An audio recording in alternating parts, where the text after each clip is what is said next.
Assalamualaikum warahmatullahi wabarakatuh. Alhamdulillahirabbil alamin. Wassalatu wassalamu ala Rasulillah Sayyidina Muhammadin ibni Abdillah wa ala alihi wa sahbihi wa maula. Amma ba'du. Para pemirsa YouTube Doa Baba yang dirahmati Allah, berbahagia sekali kita bisa berjumpa kembali pada channel ini.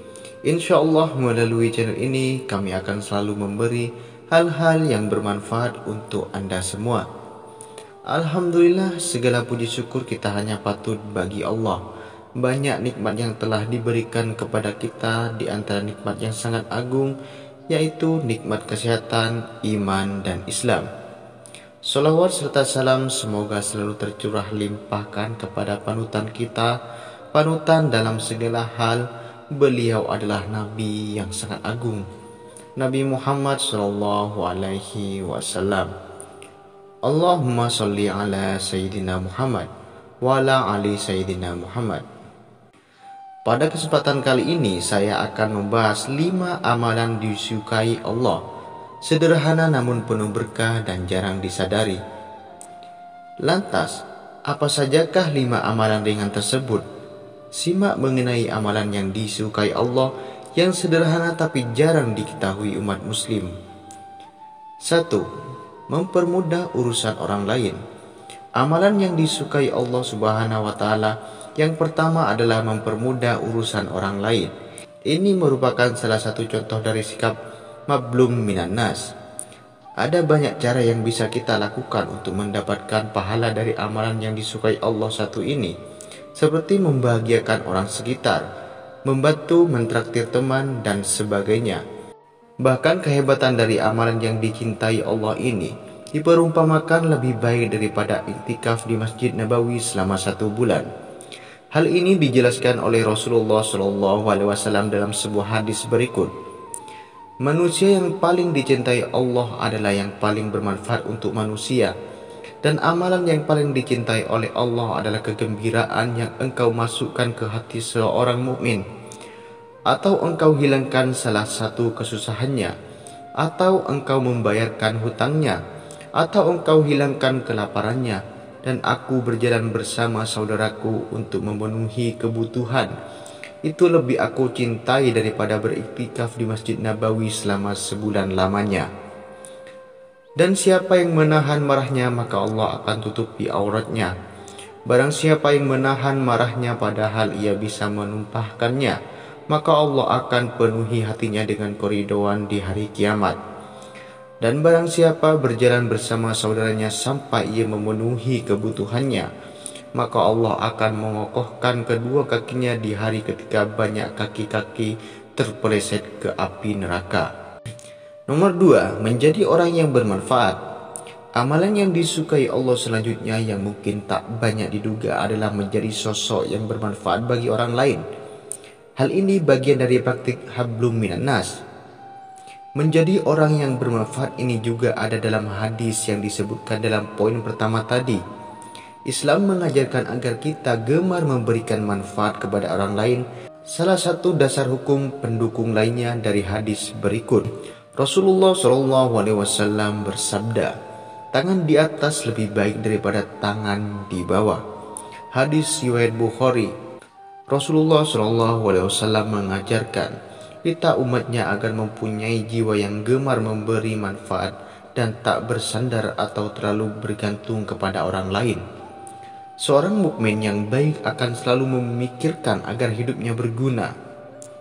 Lantas dalam riwayat Imam At-Tirmidzi juga Rasulullah SAW bersabda, barang siapa yang menghilangkan salah satu kesulitan seorang mukmin, maka Allah kelak akan hilangkan salah satu kesulitannya pada hari kiamat.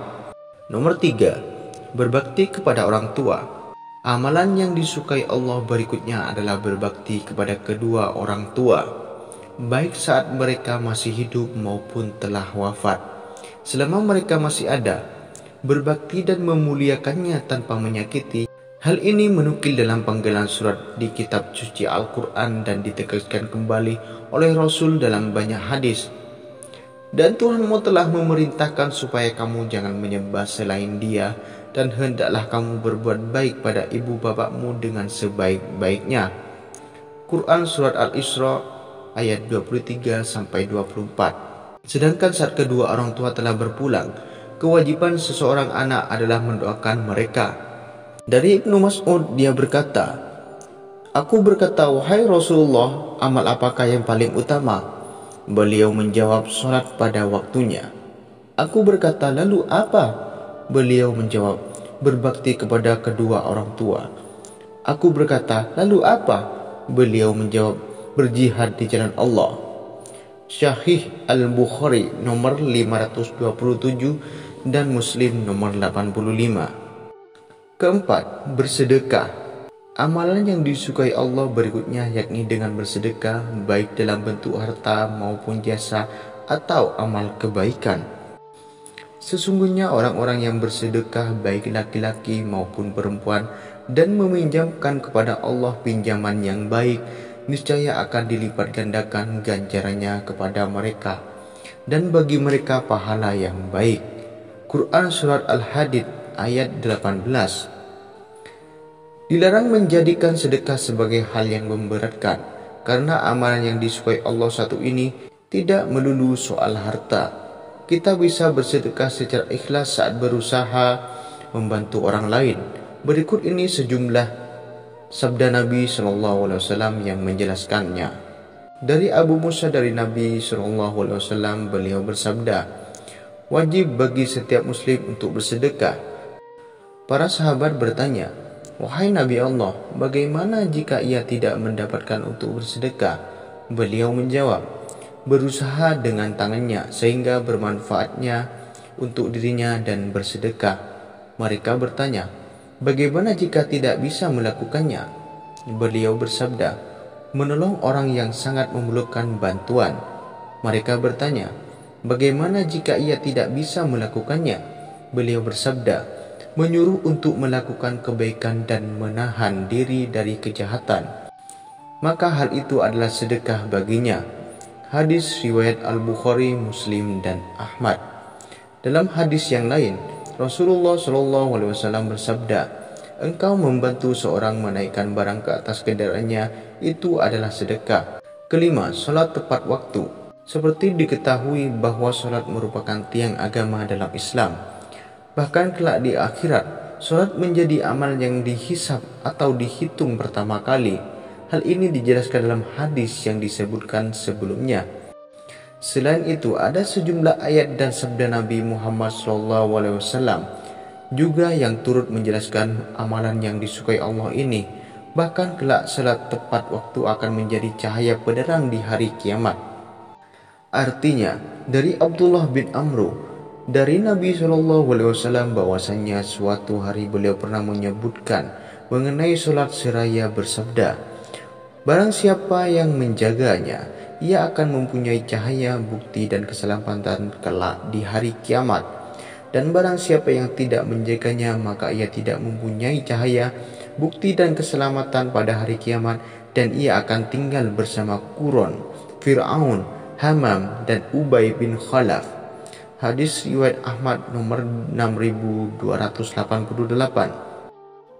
Terima kasih para pemirsa YouTube Doa Baba yang dirahmati Allah telah menonton video ini sampai akhir.